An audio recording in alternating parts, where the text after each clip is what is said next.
Well, it is good to be with you this morning. I see you all got the memo that you had to move your clocks an hour ahead. I tell you, it came early this morning when I had to get up for the first service.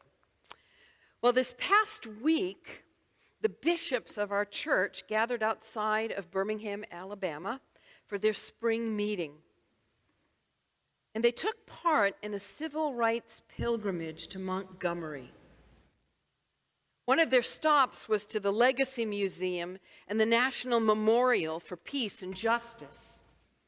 The museum examines the history and evolution of slavery in this nation from the colonial era chattel slavery through Jim Crow segregation and today's problem of mass incarceration.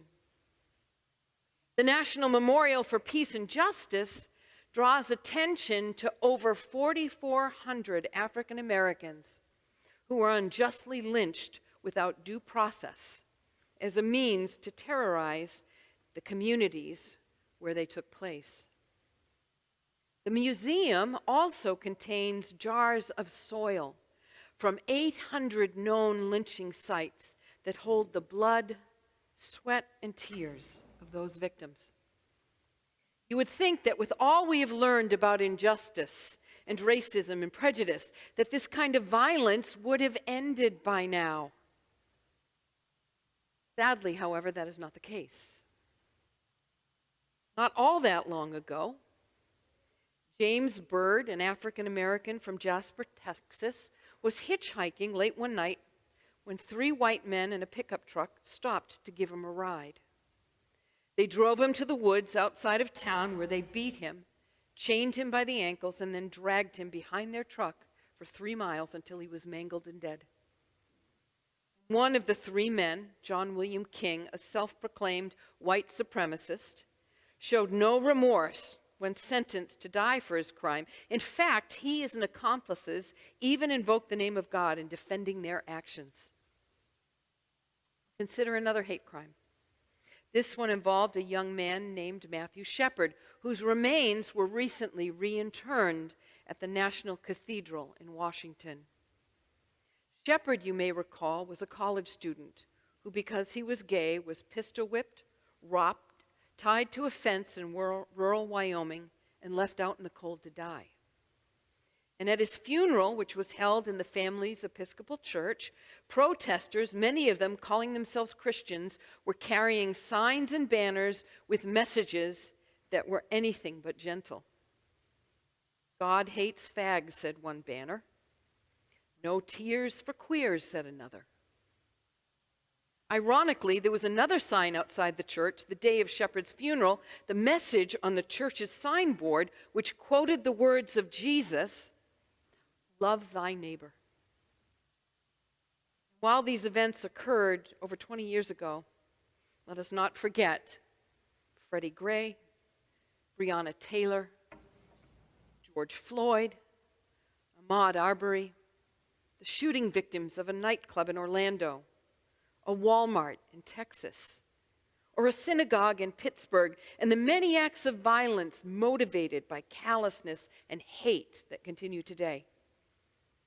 Yes, the sins of prejudice and hate have been with us for a millennia, but we don't have to be bound by the chains of the past. And Jesus, in this morning's gospel, which at first glance appears to be a simple story of faith, reminds us God's love is so broad, so profound, and so deep that we who are his followers are called to be chain breakers, not chain makers. So today we encounter Jesus sitting by a well in Samaria.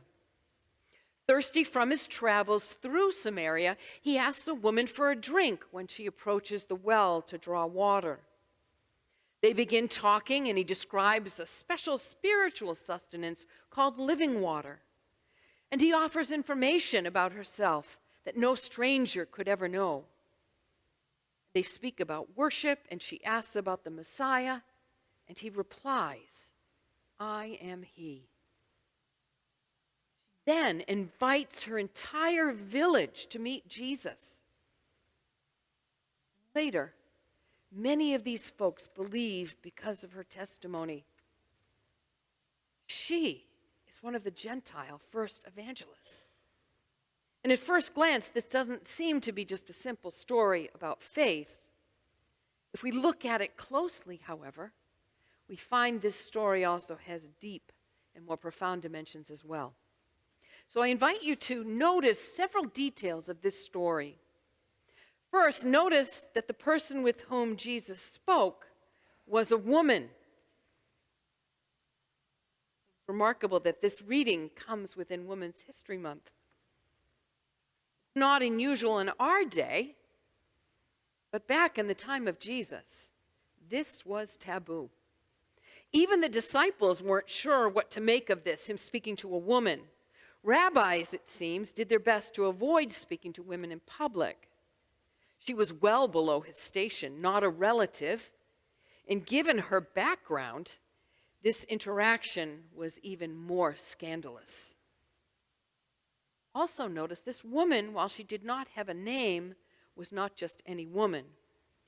She was a Samaritan.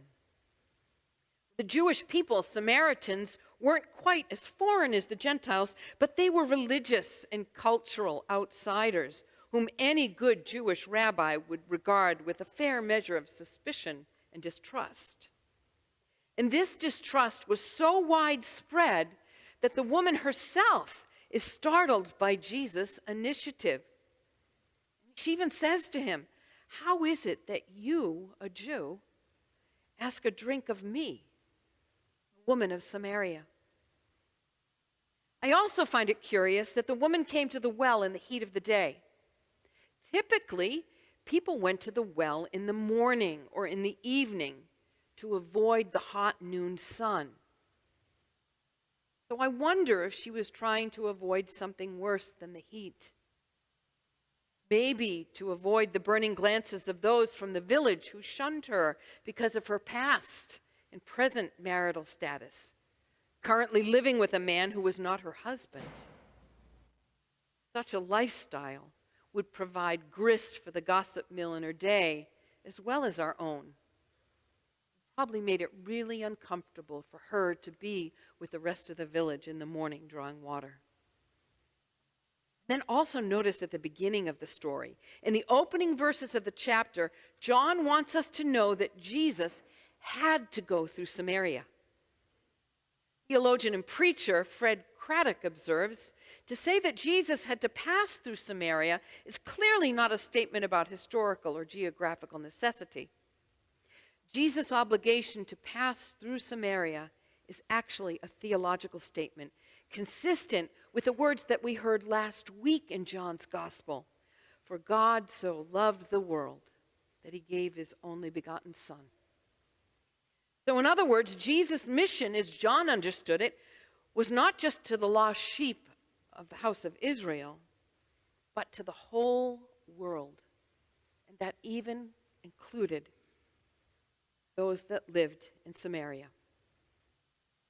Cultural and social outsiders. So do you get the sense that there's more going on here in this story than meets the eye?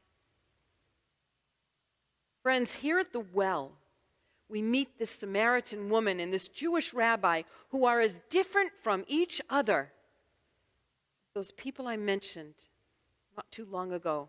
James Byrd was so different from his racist killers, as different as Matthew Shepard was from those anti-gay protesters, different as Ahmaud Arbery was from the two men who took his life.